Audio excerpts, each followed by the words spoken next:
Hi, welcome back to Malibu tonight. I'm sitting here with our guest, Hayden Moeller. Yes, like the teeth, the Moeller. He is our political day trader. Did I get that right? You did get that right. What does day trader mean? So I don't exactly know how to put it, but there's services like predicted.com where you can buy and sell shares of different political actions, and I've kind of made quite a bit of money off that. Have you? Oh, yeah. Oh, nice. So it's really interesting. It really gets you both interested in the politics, and if you're good at it, it's kind of like playing the stock market. And it's like an easy way to make money. No. No, not easy. No, you have to pay a lot of attention. A lot of attention? Mm-hmm. So how long have you been doing this? I've been doing it since Jeb Bush was running. Okay. So since he was leading, so that's a long, long time. Yeah, that was quite a bit ago. Yeah. And so I'm not going to ask you flat out who you voted for, but I did have since you have paid really close attention, I had a couple questions for you. Okay. And I might have seen this on Facebook somewhere. But tell me, why do you think more people voted for Trump, and why do you think not as many people voted for Hillary? Oh, that's a tough one. I think people are just tired of what's going on. Tired? Like, for example, you had Obama come in to the office, and people were so hyped for Obama. People were just ready for change, and, you know, his whole campaign was based around hope.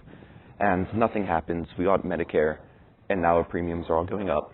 Right. And so, but now people are just frustrated, and they're being actively told, like, you know, this candidate, Donald Trump, if you vote for him, he's going to be bad, and you have really bad characteristics if you vote for him. And people just don't like that. People like fighting against others. Okay, and so you think people didn't vote for Hillary? Do you think they thought she was gonna do the same thing that Obama did and just come in, have the same policies? It was just going to be status quo. Status quo? Yeah, nothing was going to change, and people really just want to change. They don't care how it goes. A lot of people who are voting for Trump don't think he's not going to be well, but Right. they just want something that's different. Do you think a lot of people voted for Trump because they didn't want Hillary and vice versa? Or do you think, because I know a lot of people were saying that, oh, I refuse to vote for Hillary, so therefore it's going to be Trump. Do you think they were kind of like joking about that and actually liked Trump or liked Hillary, vice versa, just didn't want to flat out and say that? I think like 80% of people who voted for Trump did it exclusively so Hillary wouldn't be in office. This has been the most polarizing election that we've had in a long, long time, as you probably know. Yeah, definitely. Like, you wouldn't even say who your candidate choice was, because whether it's Trump or Hillary, someone's going to come after you. Yeah, There's no exactly. win. You're best just holding off. Our, 3 viewers that we have would have noticed, and at least 2 of them probably would have given me some backlash for that. Oh, yeah. So, yeah, I think it's best to remain quiet on that front. But, you know, speaking of all the craziness, and I actually feel almost tired just from hearing about it, but what's been your favorite part of this election? Last night. Last night? It's been over. It's over. No, it's been an exhausting election. If we want to talk about what's actually happened during the election, I think it's been everything with WikiLeaks. Oh? I think, for me, the most important part of this election is seeing, I don't know, kind of like the Wizard of Oz. The wizard, he looks so powerful and everything, and then you pull back the curtain and you get to see everything behind the scenes. And it's really scary and shady. And I think that's the reason why people didn't want to vote for Hillary Clinton, is you got to see all the behind the scenes with like Saudi Arabia giving her money, for example, is one of the big ones. And it's just not good. That's my favorite moment. Well, that's way more political than my favorite moment. What was your favorite moment? My favorite moment had to be last night after Trump won, when they were showing all the kids, and his youngest son was on camera visibly falling asleep. And you could just see his eyes closed, and then he'd jerk awake, and eyes closed. I got so many Snapchats of people just looking at that little kid because it's way past his bedtime. It was way past my bedtime. I don't know why I was still awake. But it was really enjoyable.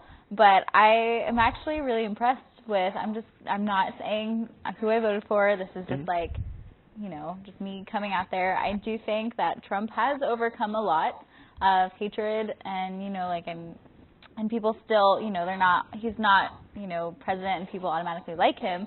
But I do think it's impressive that one person who has had to go through a lot of hatred and a lot of putting down can just wake up the next morning and be president. I think so too, and it's funny that you say that because it's because of all the hatred he's That's what got him into the office. You think? The Democrats got him into the office. Okay. It's no one likes to be attacked personally.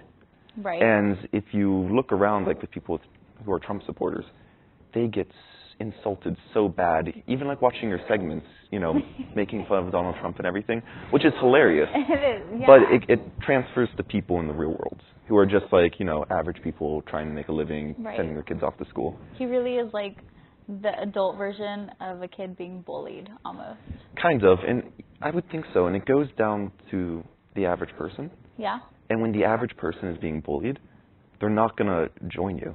They're going to fight back. It doesn't matter at that point. They're just going to fight back and stand their ground. That's true. That's really true. Anyway, do you have some last-minute thoughts about it or anything that you want to just share?